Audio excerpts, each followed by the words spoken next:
ஓட்டுக்காக செஞ்சாரா இதெல்லாம் தெரில. முடிஞ்ச அளவுக்கு அவர் தான் நல்லா செய்கிறாரு. நடிகரே இருந்ததா இதில் வந்திருக்காரு. விஜய் எடுத்தோம் அவர் மேலே தப்பெல்லாம் சொல்ல முடியாது. சிறந்த நடிகர்.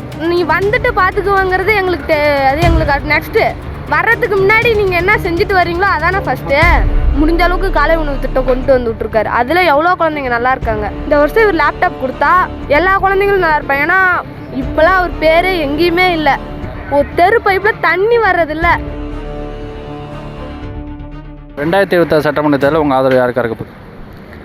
ஸ்டாலினுக்காக தானே இருக்கும். எதனாலும் சொல்ல முடியுமா? மகளிர்களுக்கு ஃப்ரீயாக பஸ் விட்ருக்காரு. அதனால் நிறையா பேர் நல்லா இருக்காங்க. காசு இல்லாதால நிறையா பெரியவங்க வயசான பாட்டிங்களுக்குலாம் காசு கூட இல்லை. அவங்கெல்லாம் ஃப்ரீ பஸ்ஸுங்கிறதால தான் இதில் வராங்க. அவர் எதனால் செஞ்சார், ஓட்டுக்காக செஞ்சாரா இதெல்லாம் தெரில. முடிஞ்ச அளவுக்கு அவர் தான் நல்லா செய்கிறாரு. விஜயை குற்றம்லாம் சொல்ல கிடையாது, அவர் செய்கிறாரு. இருந்தாலும் அவருடைய இது பாயிண்ட் ஆஃப்ல அது அவருக்கு செஞ்சுக்கிறாரு. அவர் நடிகரே இருந்ததா இதில் வந்திருக்காரு. ஆனால் அவர் என்ன செய்வாருங்கிறது முக்கியம் இல்லை, செஞ்சுட்டு வரணும். நான் செய்வேன் அப்படிங்கிறதுக்கு ஒரு பிரயோஜனமே இல்லை. அவர் செஞ்சுட்டு வந்தால் தான் நமக்கு தெரியும். ஸ்டாலின் செஞ்சுருக்காரு. அவர் செஞ்சா இருந்தாலும் செஞ்சுருக்காரு. ஃப்ரீ பஸ் விட்ருக்காரு. நிறையா பேர் சத்துணவு காலை உணவு திட்டம் நிறையா குழந்தைங்க சாப்பிடாம வந்திருக்காங்க. எவ்வளோ குழந்தைங்க சாப்பிடாம வராங்க. இப்போக்கி முடிஞ்ச அளவுக்கு காலை உணவு திட்டம் கொண்டு வந்து விட்ருக்காரு. அதில் எவ்வளோ குழந்தைங்க நல்லா இருக்காங்க. காலையில் சாப்பிட முடியாதவங்க ஸ்கூலில் சாப்பிட்றாங்க. பிள்ளைங்க மட்டும் இல்லாமல் வயசானவங்க கூட சில பேர் சாப்பிட்றாங்க. அதளவுக்கு பொறுத்தளவுக்கு அவர் தான் நல்லது. ஸ்டாலின் இருந்தாவே போதும். அது மாதிரி போன வருஷம் 12th செட்டுக்கு இன்னும் லேப்டாப்பே தரல. இவராவது தருவார்னு எதிர்பார்த்தோம். இவர் இந்த தட்டி தருவாரா என்னன்னு தான் தெரில. மிச்சப்படிலாம் இவர் ஓகே தானா. லேப்டாப் இவர் தருவாரா என்ன நல்லாயிருக்கும். இந்த வருஷம் இவர் லேப்டாப் கொடுத்தா எல்லா குழந்தைங்களும் நல்லா இருப்பாங்க. ஏன்னா நிறையா பிள்ளைங்க செல்லு இல்லாமல் படிக்க முடியாமல் எவ்வளோ பிள்ளைங்க கஷ்டப்படுறாங்க. இவர் லேப்டாப் கொடுத்தா அதுலேயாவது நிறைய பேர் படிப்பாங்க. அதை பொறுத்த அளவுக்கு இவர் நல்லவர் தான். இப்போ விஜய் இந்த வாட்டி இல்லாமல் இன்னொரு 5 வருஷம் முழுமையாக அரசியல் களம் செயல்பட்டுட்டு அதுக்கப்புறம் வேணா வரலான்னு. ஆமாம், விஜய் எடுத்தோம் அவர் மேலே தப்பெல்லாம் சொல்ல முடியாது. சிறந்த நடிகர். அந்த விஷயத்தில் அவர் மேலே தப்பே சொல்ல முடியாது. இருந்தாலும் அவர் என்ன செஞ்சுருக்காரு. நான் இருக்கேன்னு சொல்கிறது முக்கியம் இல்லை, எல்லோரும் இருக்காங்க. இருந்தாலும் அவர் செய்யணும்ல. இது நான் செஞ்சுட்டு வந்திருக்கேன், இது செய்யணும். சரி, இவர் வர்றதுக்கு முன்னாடி 12th செட்டுக்கு லேப்டாப் கொடுத்துட்டு வந்திருக்கலாம்.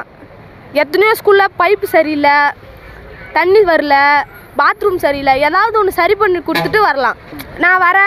நான் வந்துட்டேன்னா உங்களை நீ வந்துட்டு பார்த்துக்குவாங்கிறது எங்களுக்கு அது எங்களுக்கு நெக்ஸ்ட்டு வர்றதுக்கு முன்னாடி நீங்கள் என்ன செஞ்சுட்டு வரீங்களோ அதானே ஃபஸ்ட்டு. இவர் செஞ்சுருக்காரு. அதை அவர் செய்யணும். செஞ்சுட்டு வந்தால் தானே நாங்கள் ஓட்டு போட வைக்க அவர் வரலான்னு சொல்லலாம். நடிகரானா யார் வேணால் வரலாம், பிரச்சனையே இல்லை.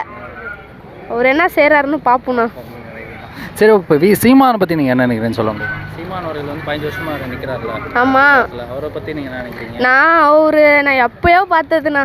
இப்போ தான் நீங்கள் அவர் பேர் சொல்லி நான் கேள்விப்படுறேன். இது அப்போயோ அவரை பார்த்துருக்கேன்.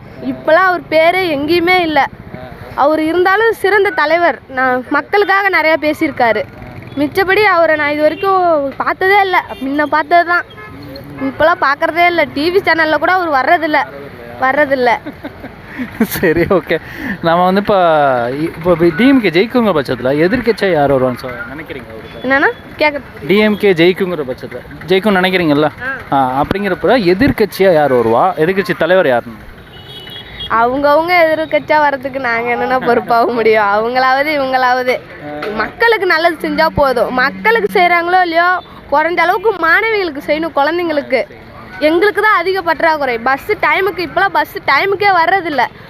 அது இஷ்டத்துக்கு அது பட்டுக்கு வராங்க. பஸ்ஸு டைமுக்கு வர்றது கிடையாது.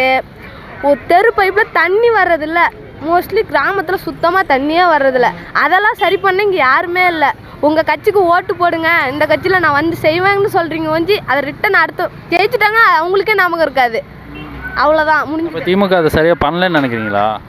அவர் பண்ணியிருக்காருன்னா இன்னும் அவர் செய்யணும். ஆமாம், அவர் செய்யணும். செஞ்சுட்டாரு.